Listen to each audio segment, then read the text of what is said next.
I imagine most of you watching this have seen presentations showing the progression of other fields. Technology, transportation, science, the list can go on, while the majority of schools remain stagnant in their design and approach, leaving our children's education behind.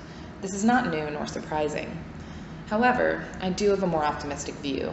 For the past 6 years, I've been researching and designing educational spaces and can vouch that districts across the country are starting to evolve and create facilities more conducive to 21st century learning. And there are a few key elements that create these successful spaces and allow for educators to do what they do best and support the learning activities that will create the skills students need to succeed in our new economy. And of these skills, one of the most commonly mentioned is collaboration. Collaboration is consistently listed as one of the top traits a graduate can have coming out of school. Spaces in schools must thus accommodate collaboration among multiple scales and multiple group sizes. However, well-rounded students are not made by collaboration alone, and we must also provide opportunities for them to work alone, to work in quiet, to make things, to learn from the experts around them. Thus, a variety in these activities and a variety of space is the goal. However, when considering the reality of transitioning to a world in which students constantly move between the variety of spaces, supervision becomes a huge concern. Thus, visual transparency is key in these modern facilities. And not only does this allow for constant passive supervision, but it also puts the learning on display, exposing students to programs and activities that they may have been previously unaware of. The teaching itself is also put on display, allowing educators to constantly learn from one another.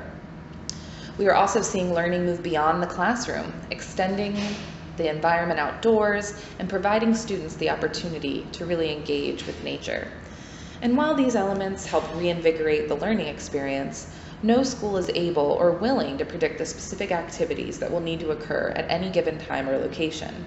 Thus, flexibility in design and furniture so that educators can quickly transition from one learning activity to another is crucial.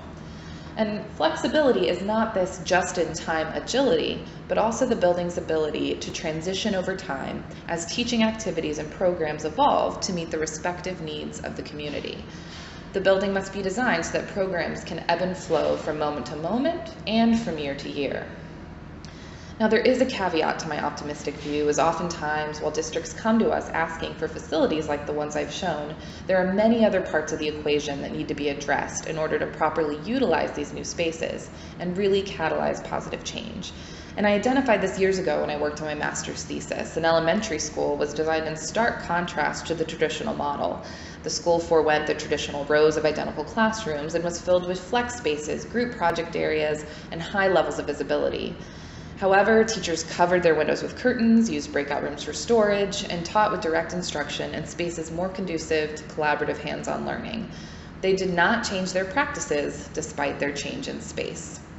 Kurt Lewin, renowned organizational psychologist, defined behavior as a function of both the person, one's experiences, past expectations, and their environment. Environment being physical space, but also the system and controls set in motion. And in design, we must address both parts. My goal is that when we as designers work with clients on new or renovated facilities, there is a parallel path of organizational alignment to ensure that the schedule, staffing, and expectations all work in concert. In pursuit of this goal, and to better understand the various organizational factors, I am traveling to Melbourne, Australia for 10 months next year as a postgraduate Fulbright scholar. It turns out that this misalignment between school design and use is not unique to the United States. There, I will be joining the research team of a study entitled Innovative Learning Environments and Teacher Change. Led by the University of Melbourne, the team will engage with educators throughout Australia to understand how they individually are adapting to innovative spaces and comparing various schools' designs with their subsequent use.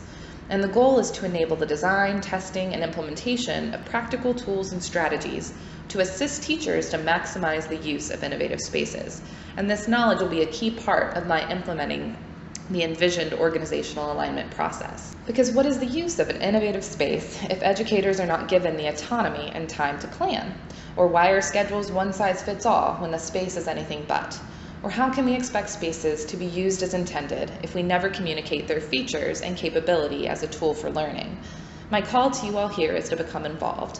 I fully intend to arrive with an arsenal of concerns from schools back home and ensure I ask the right questions and bring back meaningful information that you can use in your schools. Reach out and let's work together to get the most out of our built environment.